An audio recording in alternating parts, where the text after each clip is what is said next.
Get ready for your weekly dose of pixie dust with Disney Coast to Coast.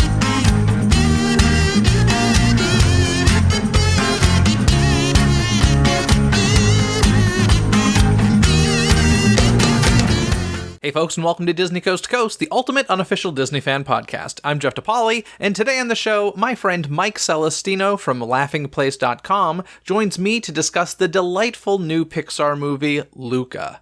Luca has been out for a few weeks now, so I'm assuming that anybody who cares about spoilers has seen the movie already. But consider this your warning. There will be spoilers. Luca takes place on the Italian Riviera, and in the movie, an unlikely but strong friendship grows between a human being and a sea monster disguised as a human.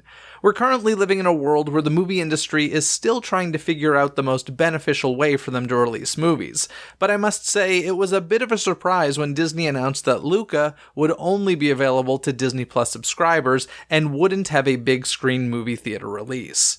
Listen as Mike and I discuss the movie and whether or not we think it should have gone into theaters instead of streaming only. It's all coming your way right after this.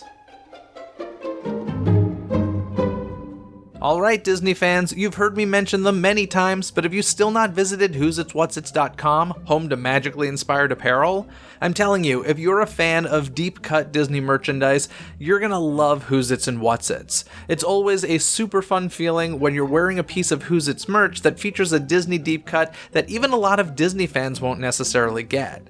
But that feeling when someone sees you wearing it and understands it themselves, prompting them to say something like, "Nice shirt," it's an awesome feeling. You know that you just met someone worth knowing because they love the same things you do. It really is a super cool feeling. So go ahead and check out Who's Its and What's Its by using the link in this episode's description, and don't forget to use code DCTC at checkout in order to save 15% off of your entire order.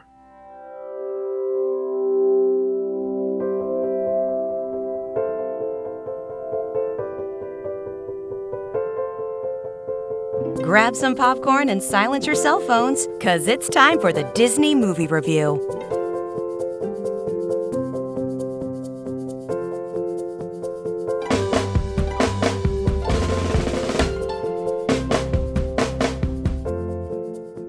Hello, Mike, and welcome back to Disney Coast to Coast. Always a pleasure to have you here. Thanks for joining. Thank you for having me back. I'm so excited to be back on the show. Yeah, and I have two words for you before we go any further, and they are Silenzio Bruno! Silenzio Bruno, indeed. My gosh, first of all, this movie is just so refreshing. That's my word for it. Refreshing.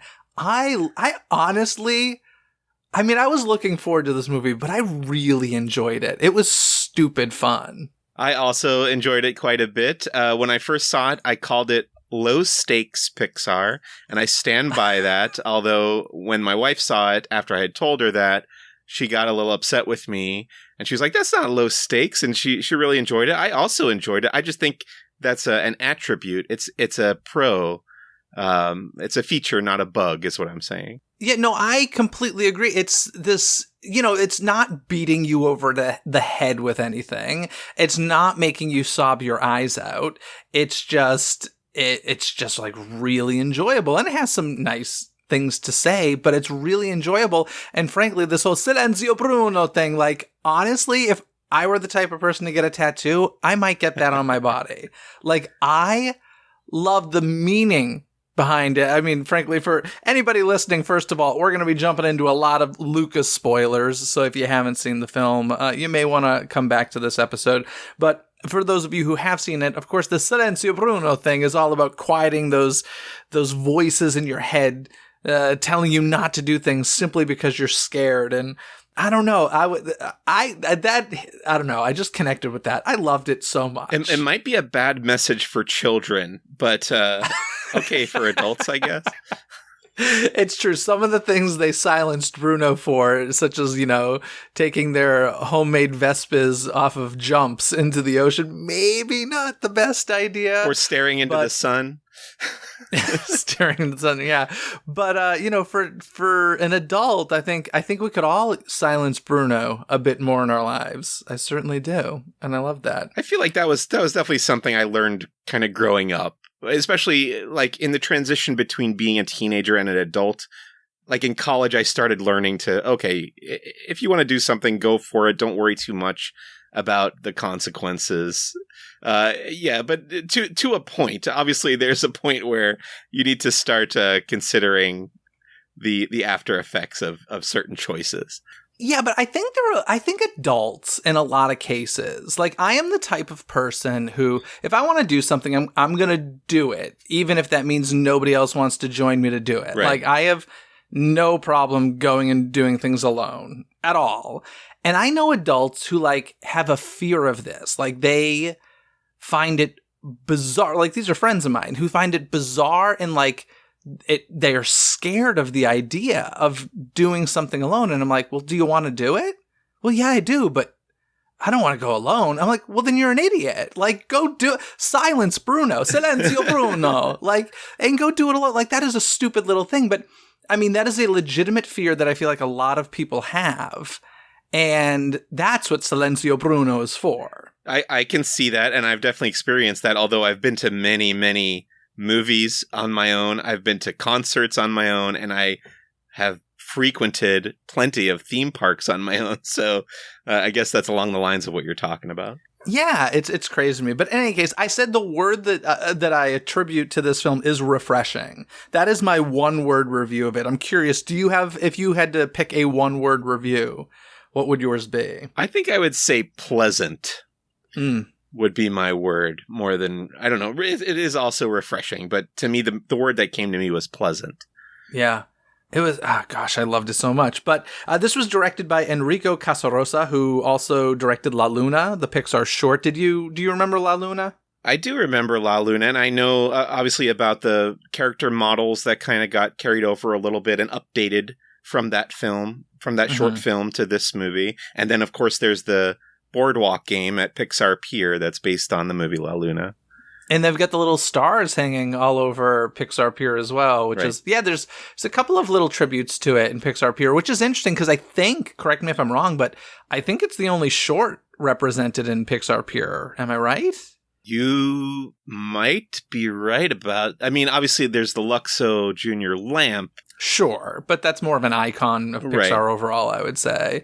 But yeah, I think it's the only short that's really represented. I'm going to make an addendum there because there's the Nick Snacks shop, the gift shop, which is a reference to the short Nick Knacks, I think is the title of it. All right. Well, then you proved me wrong. There we go. But yeah, you're right. I was thinking more toward, Midway Mania and stuff, but you're right at the entrance is Nick Snacks.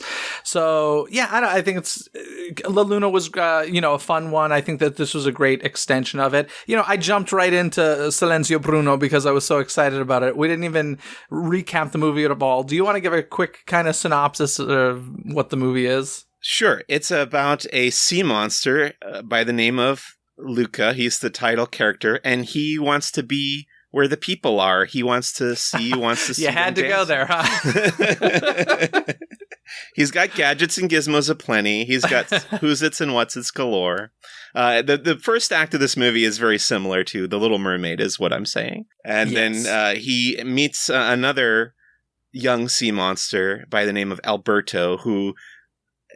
So all the sea monsters living under the ocean near the coast of the Cinque Terre in Italy have the ability to transform into humans when they go up onto the shore, out of the water. He meets another sea monster named Alberto who has already done that. He's already living in this kind of abandoned lighthouse with his father, who has now kind of abandoned him. And the two kids start hanging out. They have adventures together. They bond. And then eventually they venture into the local city or the small town there on the coast. Porto Rosa. Where they meet a third friend, a human named Julia, and they become kind of a trio, and they enter into this race. Do you want to take it from there? Well, yeah, so the race is kind of the thing that bonds these three kids together. It's a bizarre race. The race, they have to go swimming, they have to eat a lot of pasta, and they have to go on a bike race. Yes. And so it's a weird race to begin with. I don't think this is a real thing that exists anywhere. Perhaps I'm wrong, but it could be a fun, like, Run Disney kind of challenge. perhaps Sure. in the future. We could make this a thing. But yeah, it really bonds these kids. Of course, you know, the sea monsters are not who they appear to be, and eventually that is found out. And that's where really kind of the whole moral of the story comes into play. There's, you know, this whole comment on accepting people who are different, and which is a great message and an important message. And I think honestly, a message for like a lot of different communities. I know a lot of people who are like, oh, it's a very gay story. And I'm like, well, it could be, you could interpret it that way, but it also could be about race or many other things, like anything that makes you different. And let's face it, almost everybody in this world feels different for one reason or another. I think that is a solid message, but not beat over your head like I feel like a lot of other Pixar movies do. And I think that's why I use the word refreshing. It was just, I don't know, it's just, and you said pleasant, right? Was that what you said? Yes. Yeah, it's refreshing and pleasant. A stamp of approval. But, you know, one thing that now that I'm thinking back on it, I only watched it the one time, and I'm actually having a hard time remembering this. Maybe you can refresh my memory. Did the sea monsters know, other than Alberto, did they know that when they came up to the surface above the water that they would turn human, or was that a surprise to them? I can't remember. They do know that. In fact, Luca, when he's talking with his family early in the movie, he asks his grandmother, oh, you've been to that town and you've turned into a human? Like, he knows that this is possible. He just hasn't done it yet himself. Thank you for reminding me. You're right. But that would have been really interesting if, like, that was even a surprise to Luca the first time he went up to the surface. But yeah, so it's kind of like a safety. They're kind of chameleons, right? Like they can kind of blend into wherever they are at the moment to protect themselves. So that's pretty cool. But I mean, you already said it, but I definitely want to go into this. A lot of people are comparing this to The Little Mermaid, and there are definitely similarities, like so much so that it's like, well, of course they knew that it was so similar to The Little Mermaid. It's not like the folks at Pixar are shocked to hear people say this. But I don't know, did this bother? It seemed to bother a lot of people. It didn't bother me. It doesn't bother me. In fact, I think it diverts from that path pretty early on. I think the beginning is fairly similar, but once he starts hanging out with Alberto, I really don't see the similarities too much. It also reminded me a little bit of the movie Ponyo, which is also kind of a Little Mermaid adaptation, the Miyazaki film. But the similarities are very surface level, no pun intended. And, you know, a lot of people, especially when the trailer first came out, you know, partially because it takes place in Italy, and it's also two boys spending time together. A lot of people compared it to Call Me By Your Name. Yes. I don't know how familiar you are with that film, but it's actually funny because I know some folks who work at Disney Plus, and the unofficial code name that they would call it was Calamari By Your Name, which I think is quite funny. So the New York Times, that was their headline for their review of this film. And I guess... What was their headline? Calamari By Your Name. Oh, really? Maybe that's where the Disney Plus people pulled it from. I don't know. Okay. But that's ridiculous. Am I insane? But like, that feels ridiculous to compare this movie to Call Me By Your Name. I have not seen that movie, but I've heard of it. Oh my God. I'm obsessed with Call Me By Your Name. It's one of my favorites, but I mean, other than the fact that it's two boys and it's Italy, I'm like, yeah, at a certain point, you just kind of want to let kids be kids. Like, do we have to bring romance into everything? Yeah, I don't know. I would agree, and I don't think that was their intention. So I do want to talk to you about this cast because I love Jacob Tremblay, who, you know, performs the voice of Luca. I mean, you're familiar with him, right? That movie Room in 2015 made him pretty famous. And then I love him in the movie Wonder, and he's hilarious in Good Boys. And that kid is refreshing to me. He is such a natural actor. I'm obsessed with his voice. I don't want him to age anymore because I don't want his voice to change. That voice is so likable to me. I do like Jacob Tremblay. I did see Room, and I thought he was terrific in that film. He's really the centerpiece of that movie. Both him and Brie Larson are the only two like main characters of that film. The movie coasts on their performances. So yeah, he's a wonderful young actor. I hope that he continues to work as he grows. You know, you never know with these kid actors what's going to happen to them as they get older, but he does seem like he has the chops. And I did find his performance in Luca to be perfectly cast.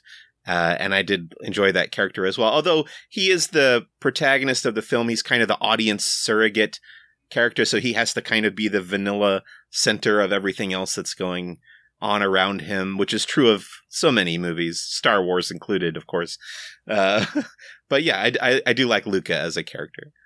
Yeah, I think Luca is super likable. I think his performance is fantastic. And, I think he will work for as long as he wants. I mean, he's a really good actor, but I'm going to miss that voice is what it comes down to. There are some really good videos. I think they released them as part of press and stuff, but videos of him in the booth recording a bunch of his lines, including Silenzio Bruno and a bunch of other stuff, and a bunch of the cast doing it. And it's really fun. I'll include a link in the show notes so people can check that out, because I had a good laugh watching it. But rest of the cast, let's talk about Jack Dylan Grazer, who played Alberto. And I know him mostly from It and Shazam, but he's another good young actor. And it's funny because I've been excited about this movie since I first saw a trailer for it. I was like, this actually looks really good, but I never really dug deep into it. And it wasn't until I watched it that I was like, who is this cast? I was like, oh my gosh, like these are two kid actors that I really like. They're really good. Which character would he have been in It? Now I'm trying to remember. He was the young boy who had the cast on his arm, and he was kind of a hypochondriac, and his mom was super overprotective of him. Okay. Yeah, he's a good actor as well. And I enjoyed Alberto too. Yeah. And Emma Berman played Julia. She really does not have many credits, but she was, oh my gosh, what a great energy she had. It really was her only real credit. And she was great. She was a great find wherever they got her. I think Julia is really like the heart of this movie, because the one moment that really got to me, I didn't really cry at the end too much. But the moment where I started to well up a little bit was when she signs over the universe book to Luca, like to give something you love away to somebody who also has an interest in that same topic. And that really got to me. And her performance really sold that moment. I think I'm losing my heart or something, because this is now another movie. Seems to be happening to me quite frequently lately, where people are like, oh my gosh, I welled up or I cried or whatever. I'm like, oh, I didn't really feel anything. I was like I was into it. I enjoyed it, but I wasn't like, oh man. I was like, oh, maybe my heart is broken or something. I don't know. You're just expecting it, I think, from Pixar. You're just like, you build up that wall. You're like, you're not going to get me this time, Pixar. Maybe that was it. I don't know. Same thing happened with In the Heights. People were like, oh, that was so touching. I was like, really? Was it? I just enjoyed it. We're seeing that tomorrow, so I have not seen that one yet. Okay, well, you let me know if you cry at it, okay. All right? The parents, of course, some of the bigger names in this film, Jim Gaffigan and Maya Rudolph. Honestly, these could have been replaced by anybody, and it would have been fine. They aren't huge characters, nor did they make a huge impression on me personally. No, I don't know if I agree with that. I'm a big fan of both Jim Gaffigan and Maya Rudolph as comedians, and I thought they both brought their unique personalities and voices to these roles, especially Maya Rudolph. When she's doing that dolphin impression, that really cracked me up. Yeah. So I did find them fairly memorable, although Jim Gaffigan is probably the least Italian person in this cast. But that doesn't bother me. Yeah, I loved that their little town there that they created. Of course, Porto Rosso is a fictional place like Arendelle and such, but it's Italy and it's so beautiful. I've never been to Italy. Have you? I have been to Italy. I've been to Venice, Rome, and a couple other places. I'm blanking on it right now. Pisa, to name a few, but I have not been to the Cinque Terre, which is the area of Italy that this movie is based on. I always heard about it. It's one of those places that you hear kind of like off the beaten path that you have to visit. So beautiful. These little seaside towns. But I did not get a chance to visit there when I went to Italy. Yeah, I definitely want to go to Italy someday. It's definitely on the list of places to check out. If they had a Disney park there, I'd probably get there sooner. But I definitely want to get there sometime. It's just, I mean, it's always so beautiful. Anything, photographs, movies, whatever, it's always gorgeous. And this film definitely painted it in that light. But one of the things I will say about this movie that I was, once again, super refreshing to me was that it was an animated movie. This was not a photorealistic animated movie. It was animated. There were choices made. There was artistic integrity. Like, it was not a flashy, look at what we can create in a computer. It looks just like real water. No, it looked like animated water.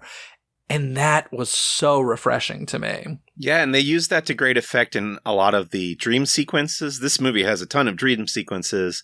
And then even some of my favorite moments in the animation were there's, not to mention when Maya Rudolph is doing the dolphin impression, her face kind of turns sideways and becomes almost 2D. Have you noticed that in the animation? And then when Alberto is eating the pasta, that the same thing kind of happens. His face kind of freezes in this odd 2D pose that does feel very cartoonish in a way that, like you're saying, it's not photorealistic. It's not quite how humans would look in the real world, but it does bring a certain energy to the movie.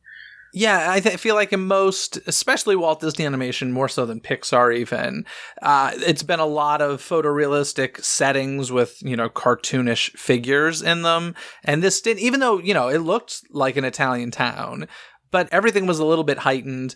And I don't know, I thought it was beautiful. And even the character designs were really kind of unique. I don't want to say this, but it kind of didn't feel like a Pixar movie, if that makes sense, but not in a bad way. I'm not like, it just didn't, I don't know. There was something about it that didn't feel 100% Pixar to me, and I'm totally cool with that. I think that definitely has something to do with what I said earlier about it kind of being low stakes Pixar. Sometimes you come out of a Pixar movie and you feel like you got beat up emotionally, like you're just weeping and you have to sit and think about it for an hour and a half or something. But this movie, you're just like, you just walk out of it with a smile on your face. Well, let me jump ahead then to a question I was going to ask you later, but since you call it low stakes Pixar, do you think that's part of the reason it didn't go to movie theaters? Do you feel like the Walt Disney Company didn't have faith in it? What do you think this is about? Because to me, this 100% should have gone to theaters. I think there are 3 reasons this didn't go to theaters. I think number 1 is the pandemic, obviously, that diverted all of Disney's theatrical plans for a year. Sure, but let's face it, like all the recent movies are either going to theaters or going to theaters plus Disney Plus Premier Access. So why didn't they go? I mean, part of me just feels like they're playing around to see what options are for the future. And this, the pandemic has been a good excuse to play around and do that. But I don't know. The fact that this didn't go to theaters at all, other than like really special circumstances like the El Capitan, is bizarre to me. And actually, it makes me sad. Like, I want to see it on the big screen. It does make me a little sad as well, although, you and I, like you said, we could run down to the El Capitan and watch it. It makes me more sad for people who don't have that opportunity, who don't live in Southern California. But I do think it's the beginning of a trend, unfortunately, that we're going to see of the smaller movies. And it's odd to think of Pixar as a smaller movie, but this is a smaller Pixar movie, at least, aren't going to have the theatrical runs that we are used to. I think Disney is going to use them to build the value of a Disney Plus subscription and say, this is the kind of stuff that you're going to get if you subscribe to Disney Plus. It's great marketing for that streaming service. So that was that your number 2 reason, or was that the 3? That's kind of 2 and 3 combined. Okay. Gosh, I wish they would do it with other. I don't know. A Pixar movie for streaming seems bizarre. I guess. I guess what I'm saying is I wish there was another division of like the Disney Plus features or something. But I mean, it's gotta upset the people who worked on the film. Like, listen, nothing against Disney Plus. Obviously, amazing movies go straight to streaming these days. There are stars making millions and millions of dollars to make movies for streaming these days. So it's not like, I think one thing though that this pandemic kind of showed I hope showed the studios, certainly showed me, was, I don't know about you, but when this past year's Oscars came around, I'd never been less interested in my life. And it wasn't even because of, I'm not interested in these movies. For me, it was, I haven't even heard of these movies because I haven't sat in a movie theater watching a trailer for these movies. So therefore, I know nothing about them. Because, listen, you can put commercials on the internet and on the TV all you want. 99% of the time, I'm fast forwarding and or opening a different window browser while your ads are playing. So I'm ignoring it. If I'm sitting in a movie theater watching a movie trailer, I'm paying attention to it because I'm essentially being forced to. I guess I could be on my phone if I want, but I'm not. So there's just like this awareness that I feel like the pandemic took away from us in a way. Tell me if you think I'm completely insane. And if you do agree, I honestly think they should start showing these trailers in theaters, even if they're going to be just for streaming services, and say, coming to Disney Plus, coming to Netflix, coming to whatever. But I think they need to put the marketing dollars in movie theaters still. I think you are right. I think it does definitely raise awareness. And I, coming from somebody myself who used to work at a movie theater, and I used to watch the same trailers over and over again, and a bunch of different trailers, even movies that weren't playing at the theater that I worked at. So I became aware of all these films and who was in them, who made them, just from watching the trailers over and over again. So that is wonderful marketing. And I wouldn't be surprised if that ends up happening. You know, if we go to see something like Black Widow in the theater and they show a trailer for Loki or something that's not a movie, but something that's playing exclusively on the streaming service, I wouldn't be surprised by that kind of cross promotion if that eventually happened. Yeah, I feel like they kind of do that before the trailers even start. You know how like there's the is it Nuvi or something? Those 15, or at least for AMC theaters. Yeah. There's those 15 minutes before the trailers even start where they'll show some behind the scenes clips and often TV stuff. But I think for Disney or streaming movies, I really think they need to start putting them in with the proper trailers. And I think that would make a difference. And I don't know. I just feel like going straight to streaming without any sort of representation in a theater cheapens a movie. Even I liken it kind of to, and maybe this is a me thing, but when I go see live theater, the theater that it's playing at makes a world of difference to me. I could see the same exact production of a show, but if I'm seeing it at the Pantages, which is a grand old theater, with gorgeous architecture and stuff, versus the Amundsen here in Los Angeles, which looks like a hotel lobby, like it changes it for me. And I would say the same thing about, streaming versus a movie theater. I just think it's different. And I don't know. I feel bad for the people who made this movie. It's worthy of a big screen, I guess is what I'm getting at. I'm right there with you. I think it absolutely is a different experience altogether watching a movie, even if you have a wonderful home theater system, big screen TV, great stereo setup. I just watched Captain EO on YouTube a couple weeks ago for my podcast, and I was thinking, it reminded me of what the difference is between seeing something in the theater and watching it at home, because I've only ever seen Captain EO before in the park. And watching it at home, I was just like, this isn't even remote. I mean, it was a cheap bootleg copy of it, so that's never been officially released. So it didn't have the standard of presentation that you might see on, if they ever put it on Disney Plus. But still, it wasn't even remotely close to the experience that you would get watching that on the big screen with the surround sound and just being kind of immersed in that experience. And that's true of ordinary theatrical movies as well. And I think the line's kind of getting blurred, obviously, because of the quality of home theater setups these days. But it is still a huge step up if you don't have distractions, which bothers me, like people on their phones, like you mentioned, people making noise, that kind of things. But going to the movie theaters is a very different, higher level experience. And I would understand if the people who made Luca were upset that it didn't get a theatrical run. Yeah, but speaking of distractions, I feel like people, for some reason, I am the type of person that if I'm watching a movie at home for the first time, phone's off, like I don't want to be bothered. I so dislike distractions watching movies that like, I don't even eat popcorn because I'm like, I don't want the distraction of like dealing with that. I just want to sit there and watch the movie, which I know is extreme and a little bit absurd. But my point is like, people, I feel like, I mean, let's face it, if you're watching a movie and you're not super into it 30 minutes in, if you're at home, you're going to shut it off probably and walk away. Whereas if you're in a movie theater and you bought a ticket, you're going to sit there and who knows, by the end of it, you might enjoy it. But I don't know. It's just so completely different. But in any case, I think we both agree Luca should have been put on the big screen. It's too bad it didn't. And maybe for the 10th anniversary or something, we'll get it there. Who knows?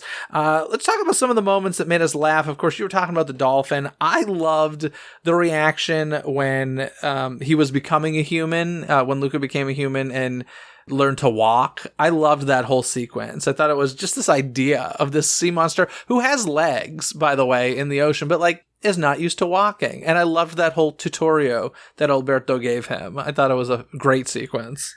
That was very funny. The thing that made me laugh the most, though, was the very brief, almost cameo appearance by Sacha Baron Cohen as Uncle Ugo, the deep sea fish that comes up to take Luca back home with him. And he has just a couple hysterical lines, so much so that I think they took part of that scene that got cut and put it at the end of the credits just to have a little bit more of that character in the movie, because it's a really funny performance.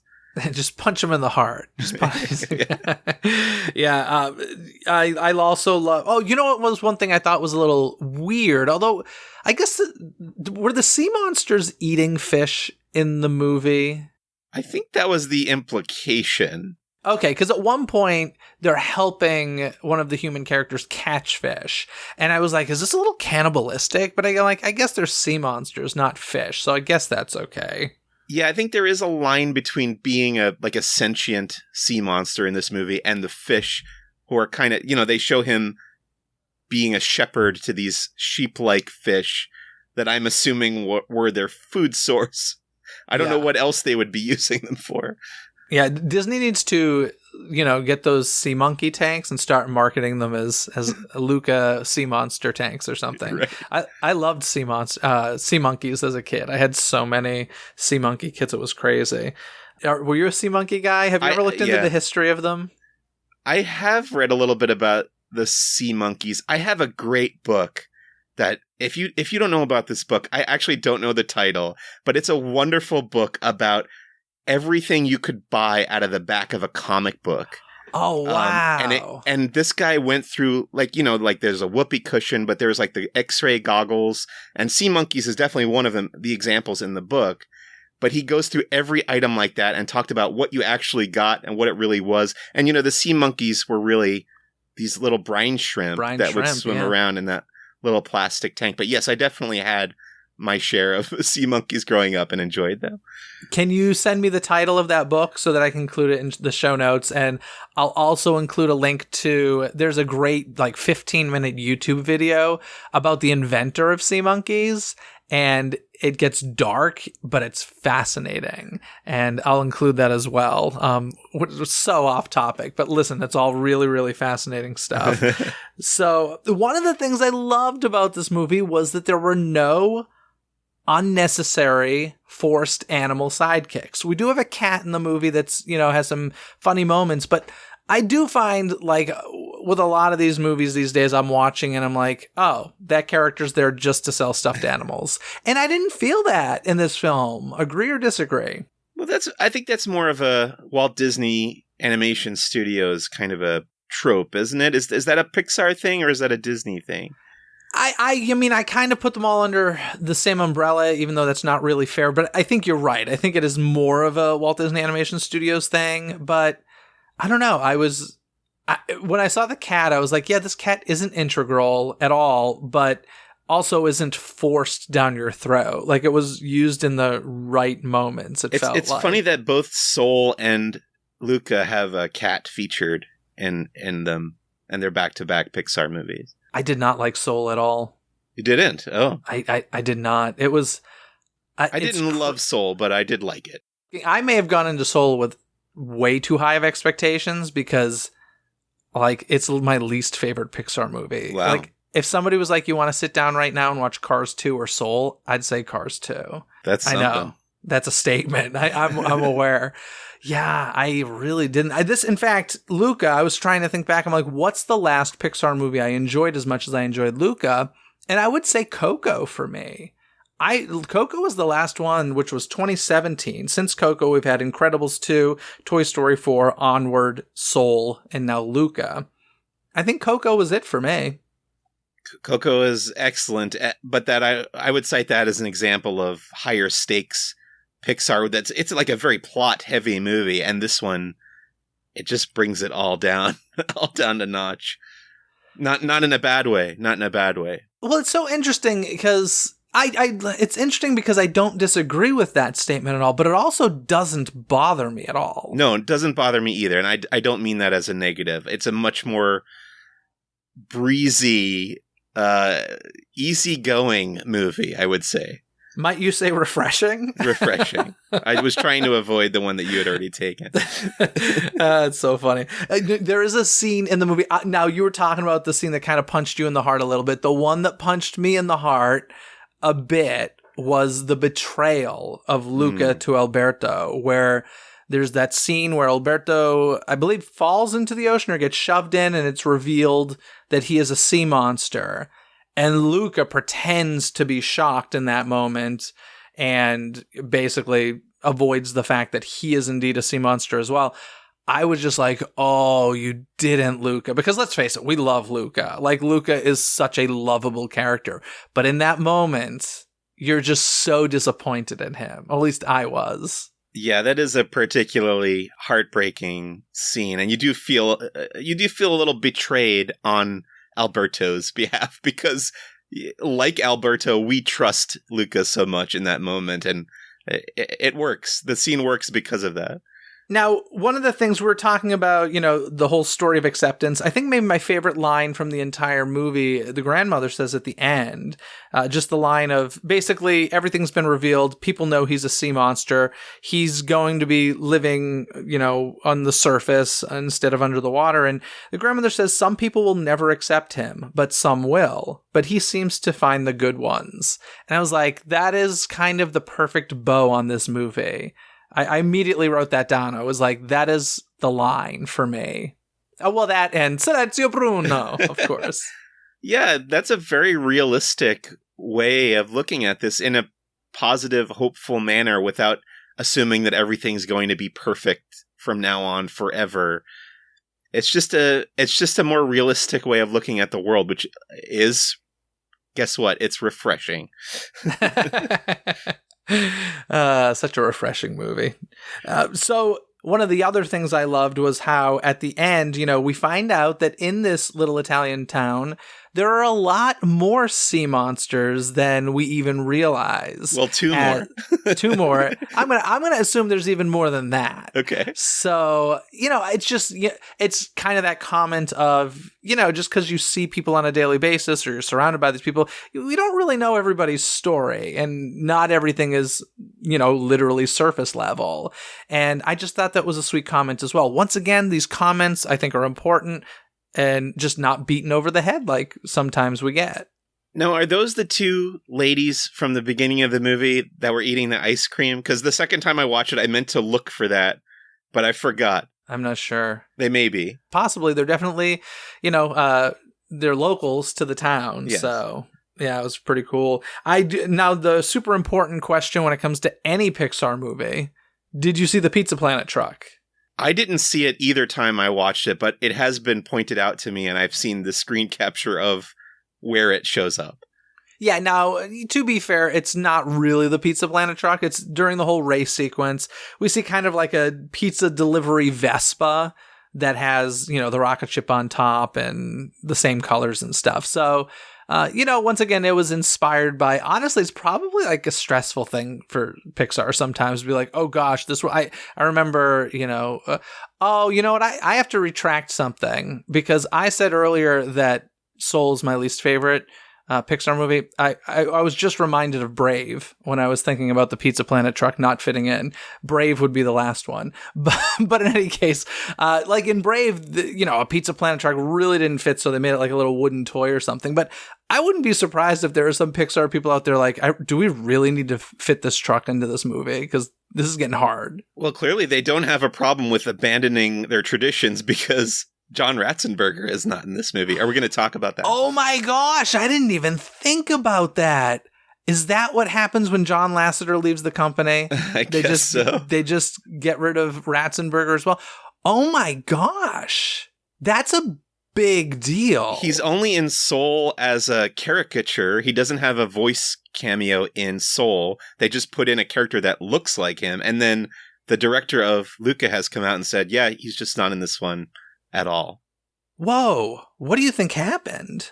I gotta wonder if there was some kind of falling out or something, or if he wanted more money to come in and record these little lines, or I have no idea. But I mean, if he asked for more money, he'd be crazy because he was getting some sweet residuals for very little work. Right. But wow. I honestly, I was kind of joking, but I wonder if that was something where he was like just good friends with John Lasseter and he was the one who kept pulling him in or something. I remember being at the press junket for Coco, and who directed that film? Andrew? No, it was. Oh, it was Ulrich. Lee Unkrich. Lee Unkrich. Yeah. Yes.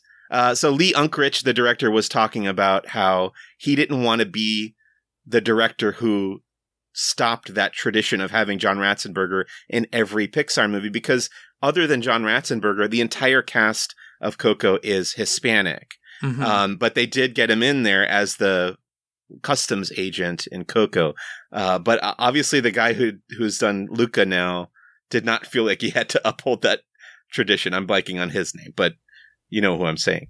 The director of Luca, of Soul, you're saying? Of Luca. Oh, Luca was Enrico Casarosa. There we go. Yeah. Wow. I didn't even think of that. Wow. That actually really bothers me now. The tradition is done. Now, frankly, it must never be done again. But I am dying. They got all the other ones in there because you said there's a version of the Pizza Planet truck. There's a version of the Pizza Planet truck. Yeah. There's the reference to A113 from the ball is in the Pixar ball and A113 is on the bus tickets, which is the classroom at CalArts. So they do have a bunch of those references. They're just not John Ratzenberger. How sad. Uh-oh. The end of an era. It kind of is. I mean, gosh. Now I'm wondering, I'm like, is he doing okay? Is he healthy?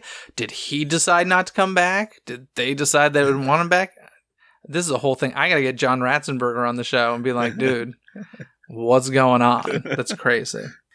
Anywho, I thought it was super delightful, the movie overall. Anything specifically you want to talk about the movie before we move on to some theme park stuff? Yeah, the other thing that I wrote down here that I wanted to say was that I just really love the tone of this movie. It's just, this movie is very successful at delivering a very specific tone. And it gives me such a warm feeling. And it made me really want to, like you asked earlier, since I had been to Italy but have not visited this specific part, it really made me want to see this part of the world. And I really loved the atmosphere that they were able to generate in the animation. Yeah, it also made me kind of long for that age that the kids are. I mean, that was such that's a magical time in life. I don't know exactly what ages they were supposed to be, but it was like, I don't know, what would you guess? Between 8 and 12 or something like that? Somewhere around there, yeah. Yeah, and it's just like this moment in life where, like, magic is still real and you're not yet a teenager. You don't have any responsibilities really. But also sometimes life can feel really hard. I don't know. And also this movie takes place in the summer. I mean, summers as a kid were so freaking magical. I mean, let's face it. The only reason that like we as adults think of summer vacation and stuff like that is because of our childhoods. There's no other reason. We all still work through summer for the most part. In fact, it's not even the best season to have off if you really think about it. Like, I would rather make fall, summer if I could choose.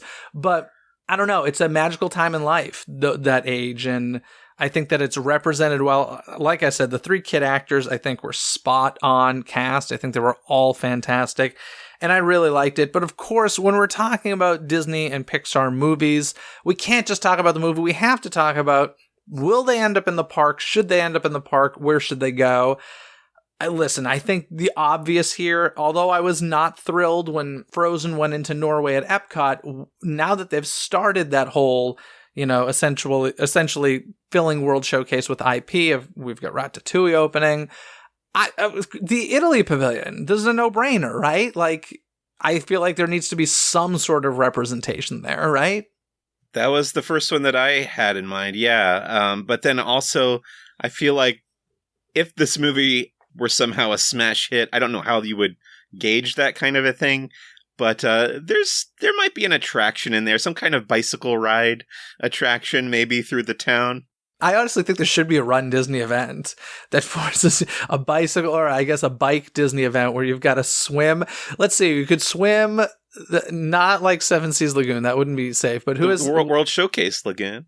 Oh, well, do gators get in there? I don't know. But that could be interesting. World Showcase Lagoon, and then, swim over to the Italy Pavilion, eat some pasta, and then hop on a bicycle around World Showcase. I think that could be kind of fun. Let's do it. Let's propose that. The harmonious barges would kill somebody. Can you imagine running into one of those? What about walk around characters? You think they can do that with the sea monsters? I don't know. I was thinking about that. I don't know if they would want to have the sea monsters. I feel like if they were, it would be the kids, but also I don't want to see like giant oversized versions of them. What I would love to see, now I could be totally wrong here. I'm not smart enough to know this, but I feel like puppetry is a big part of Italian heritage, right? Sure, Pinocchio. Yeah, I would love to see. It kind of reminds me of the Miguel puppet that we get in Mexico Pavilion. I would love to see these characters portrayed that way in maybe some sort of puppet show in Italy. I think could be kind of cool. I think that's a great idea. Yeah, I also want to see, I kind of just want to see like little nods to it. I'm not even saying I need a full-blown dark ride, but maybe some little sea monster something poking out of the water into the pavilion, or even food was, whenever you're dealing with Italy, food's going to be something that's focused on. So some sort of menu items in the Italy Pavilion would be nice. I just need like nods to it. And obviously, and like I said, with Frozen in Norway and now Ratatouille in France, I do kind of want some representation of a Disney IP in every country in World Showcase, just for continuity's sake. I'm just that person that likes, I like a bow on the package, What's going to go in Canada? I don't know, but I'm sure we can make some Pixar movie that stars Martin Short or something. Or better yet, Rick Moranis. Ha. There you go. I love it. Yeah, that can happen. That's pretty much, I don't know. That's it as far as the theme parks go in my mind. I can't imagine anything Magic Kingdom I don't think Disney's Animal Kingdom. Maybe we can start talking sea monsters at Animal Kingdom. I guess it's no more of a stretch than the Na'vi and such. This isn't parks related, but I did want to say that as soon as I saw that broken down, abandoned lighthouse, I wanted to build it out of Lego. And I am a terrible builder of my own designs, or what they call mocks in the Lego community, my own creations. I just don't have the talent for it. But if I were to take the time, I would love to attempt it, because I think it would be pretty cool. And I do have the Lego. It's interesting that you went the merchandising route, because I had a merchandising idea as well. Do you remember those like little figures you would buy and like drop into water and they would kind of like grow? Yeah, of course. Okay, I want a version that like starts as a sea monster and turns or starts human dry, and then when you put him in the water turns into a sea monster of some sort. That's what I want from Disney consumer products. It doesn't seem outside the realm of possibility. I think that would be cool. I think that would be super cool. So we got that, we got the Lego, and there was another one. Oh, it's the Sea Monkeys. Yes. They need to brand Luca Sea Monkeys, I think. But overall, listen, great movie. I highly recommend it. If you have Disney Plus and you haven't watched it, I think you're crazy. And I actually am very curious as to, I do feel like it's kind of been a little bit all over the place as far as people's opinions on this. Have you felt that as well? I have seen some mixed reactions to this movie, yeah, but by and large, most of the hardcore Disney fans that I know seem to really like it. Yeah, it's just one of those things. And listen, I know opinions are opinions, but I'm like, what's there to dislike about this? I'm sure somebody's yelling at me like, dude, what's there to dislike about Soul? I hear you. But I feel like that is a very specific movie, whereas this is just one, it kind of feels like it was made for everybody. Yes. And I love it. So go check it out. It's refreshing. And Silenzio Bruno. But I think it's time for some trivia. Do you know the answer? Get your brain gears churning and play along. It's trivia time. Alrighty, Mike, do you want to hit me with the trivia question first, or shall I hit you? I'll go first. Let's do it. So I'm going to give you a question that I was asked on the first and only Disney cruise that I've ever taken. And I got it right, and I was kind of surprised that I got it right because I feel like on the Laughing Place team, I am probably one of the least knowledgeable about Pixar history. But the question is, what was the first Pixar short, either theatrical or straight to DVD? What was the first Pixar short to incorporate spoken dialogue? Oh, wow. Yeah. That's tough because it is. I mean, would you even consider La Luna to have dialogue? I mean, they mumble more than anything in La Luna.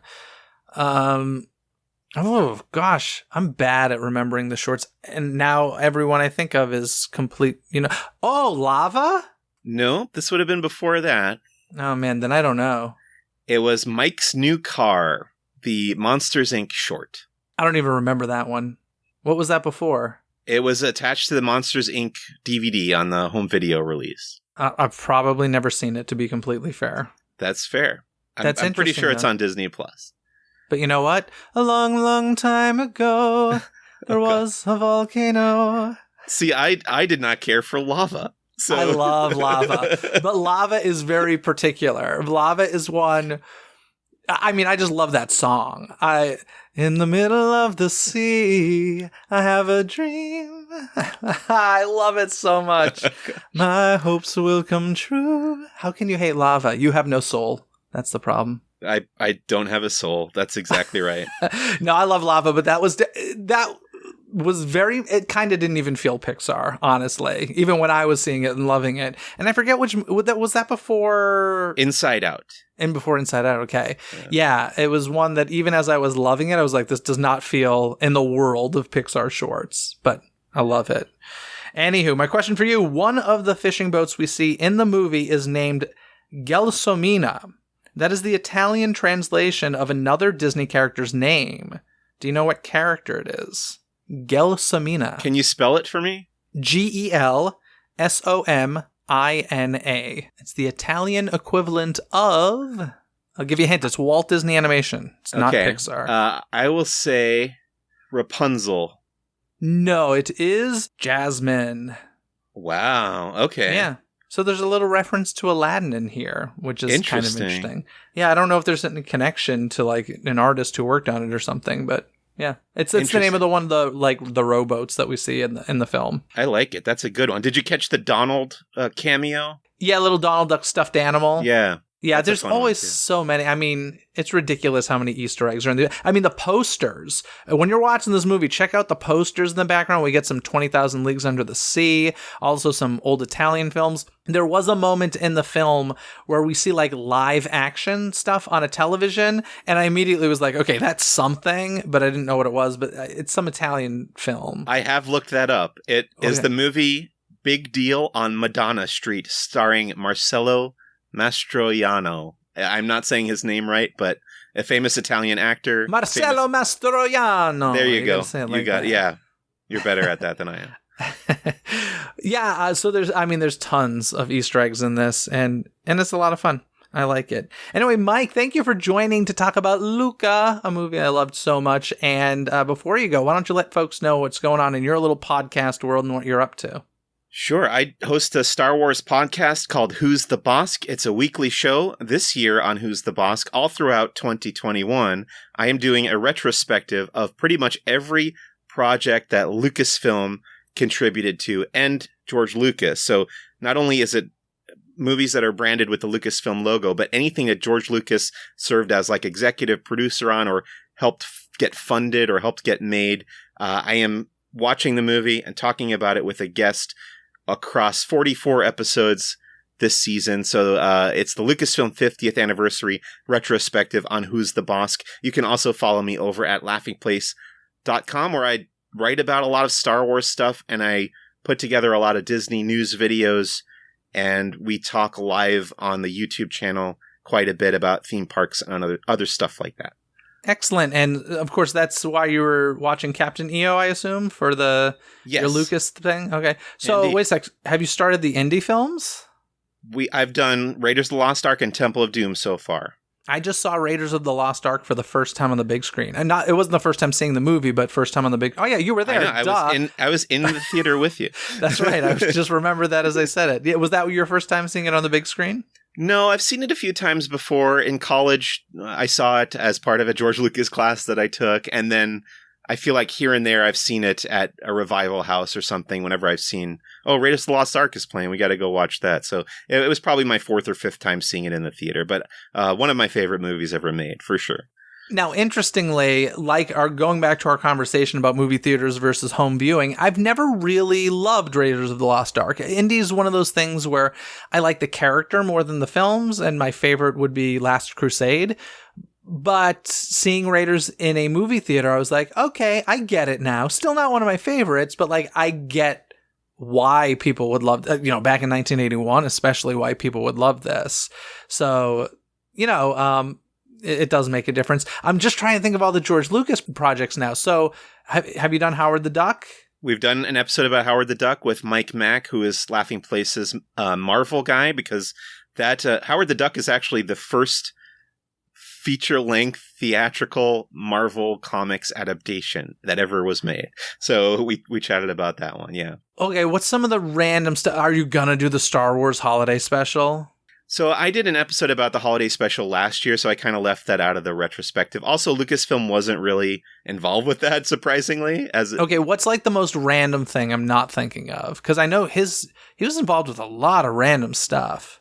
There's this animated movie called Twice Upon a Time, which I had always heard about it, but I'd never seen it.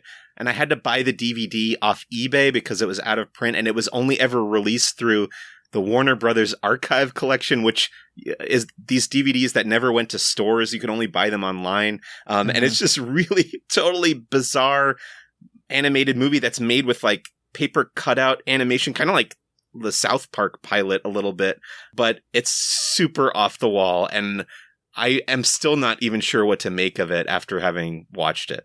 What was that movie that Lucasfilm made and Disney purchased Lucasfilm right before it was released or something? Some Probably animated movie? Strange Magic is what you're thinking Strange of. Magic, that's what I'm thinking of. I've never seen that. That's going to be one of the last episodes this year because I'm kind of going in chronological order. Okay. I like this. This is fun. You're going to do the Ewok movies that were on Disney Channel? Already done, yeah. We've done both. Wow, so you've gotten through a lot of them. Yeah, we're halfway through the season. So yeah, we've done Caravan of Courage and The Battle for Endor, both live-action Ewok films, yes. Fantastic. Well, folks, check that out. Who's the Boss? Once again, Mike, thanks so much for coming on the show. I will talk to you again soon. Thank you, sir. It was great to be back. I hope you all enjoyed today's conversation. On the last couple of episodes, we talked about the fact that things are finally getting back to some sort of normal in the parks with the return of fireworks and even a new nighttime spectacular announced for Magic Kingdom and the 50th anniversary. Plus, a couple of weeks ago, I had celebrated actor and director Michael Arden on the show to help celebrate Disney's The Hunchback of Notre Dame 25th anniversary. Jim Smith called into the DCTC hotline to share his thoughts on that episode, and here's what he had to say. Hey, Jeff, this is Jim Smith calling again from Hanover, Mass. Hey, I just listened to your episode on Hunchback of Notre Dame with your guest Michael Arden, and wow, it was so cool to hear the differences between the animated film and the Disney. I guess it's Disney produced, right? I believe. The theatrical production that Michael, it sounds like he directed it and also starred as Quasimodo, and it was really cool to hear the differences between them with the darker material, with sticking closer in the theatrical version to the ending as it was in the book. And then also to hear about how Michael has pushed for representing the Quasimodo as he really was in the book, where he didn't have any hearing, and how that's actually given opportunities to some other actors to perform, especially those who are deaf, who can perform in a role that seems just so naturally suited to them, and can be a great opportunity for them. So it was an excellent interview. I really enjoyed it. I just want to let you know that I enjoyed it. All right. Thanks so much. Take care. Thanks, Jim, for calling and for the compliments. If you want to call into the DCTC hotline to share your thoughts on anything we discuss on the show, please do it at 818-860-2569, and you may just hear yourself on a future episode. Next week, we return with more of the latest Disney news, and the week after that, I have a former Jungle Cruise skipper joining me to discuss the iconic attraction's history and legacy in preparation for the major motion picture release. The easiest way to make sure you don't miss any of the magic is by subscribing to Disney Coast to Coast on Spotify, Apple Podcasts, or wherever you listen to podcasts. Wherever you search, don't forget, it's Disney with a Z, Coast to Coast. You can find any links and info mentioned in this episode, along with ways to connect with today's guest co-host, by checking out the show note link in this episode's description. This episode has been executive produced by Robert Scontrino. Gain rewards like Robert by visiting patreon.com/DisneyCTC. That's patreon.com/DIZNEYCTC. Other than that, folks, have a magical day. Bye! Thanks for listening to Disney Coast to Coast. Have a magical day. Disney Coast to Coast is produced and hosted by Jeff DePauli. Learn more about the podcast and become a supporter at DisneyCoastToCoast.com.